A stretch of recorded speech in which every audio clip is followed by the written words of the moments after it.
Et 13h51, l'autre sujet que je voulais aborder avec vous, ça concerne évidemment ce qui se passe actuellement au Liban. Et on va écouter tout de suite le guide suprême iranien qui a tenu un discours sur les tensions régionales en arabe. L'opération qui a eu lieu l'an dernier, en cette même période, le 7 octobre, était une mesure correcte, logique et légale au niveau international, et les Palestiniens avaient raison. Voilà, on vient d'entendre, c'est du perse, pardonnez-moi, le guide suprême iranien. Il y a des tensions du côté du Liban. On sent qu'effectivement Israël a l'intention d'éradiquer totalement le Hezbollah. Gilles William Golnadel. Non, mais d'abord, sur cette déclaration de Khamenei, le guide suprême iranien, elle a le mérite de... Il dit Israël n'en aura plus pour longtemps. Oui, mais elle a le mérite de la franchise. On peut tout reprocher à cet homme et à la République islamique, sauf la franchise. Elle est née pratiquement pour détruire Israël. C'est l'un de ses buts les plus importants. Mais là, on a quand même la sensation qu'on a franchi un cap sur les frappes qui sont extrêmement puissantes. D'ailleurs, le numéro 2 d'Hassan Nasrallah aurait été visé par ces frappes. Il y a une volonté d'éradiquer Israël, d'éradiquer le Hezbollah par Israël. Il explique que le 7 octobre, ce pogrom géant, c'est formidable et c'est légitime. Et donc, il faut comprendre quels sont les enjeux et quel est aujourd'hui le but israélien. Le but israélien, ça a été de neutraliser autant que faire se peut le Hezbollah, qui est le bras armé au Liban de la République islamique, pour pouvoir faire face à la République islamique et à son danger atomique. La réalité, elle est là. Donc, aujourd'hui... Les États-Unis ont fixé la ligne rouge sur les centrales nucléaires. Oui, mais je le déplore grandement parce que il est des lignes rouges dont le gouvernement israélien, pour des raisons de survie, s'affranchit.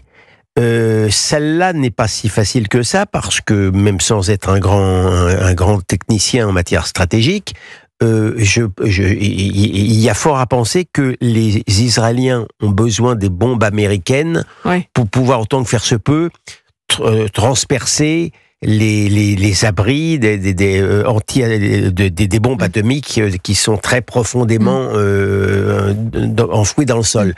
Donc là, c'est un vrai problème. Si ça n'est pas fait ainsi, Israël neutralisera au moins l'industrie pétrolière iranienne, ce qui va créer quand même quelques fâcheux problèmes économiques. C'est pour ça, si vous voulez, que le discours incendiaire, de l'ayatollah, au-delà de sa franchise, c'est qu'au moins il peut se payer de mots.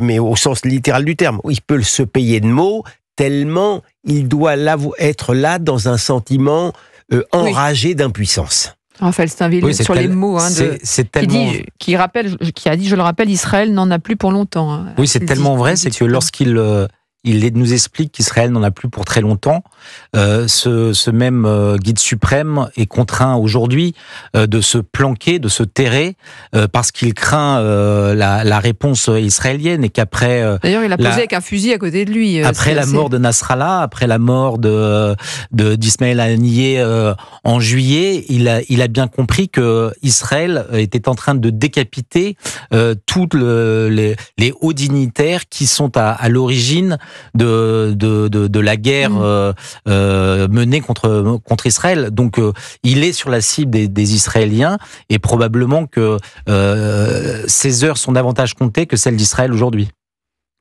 Au moins à court terme. Gilles William Golnadel. Oui, non, mais je rebondis. Moi, vous savez, depuis le 7 octobre, je ne suis pas assuré qu'Israël va pouvoir survivre. En tous les cas, l'enjeu de la guerre actuelle est un enjeu existentiel.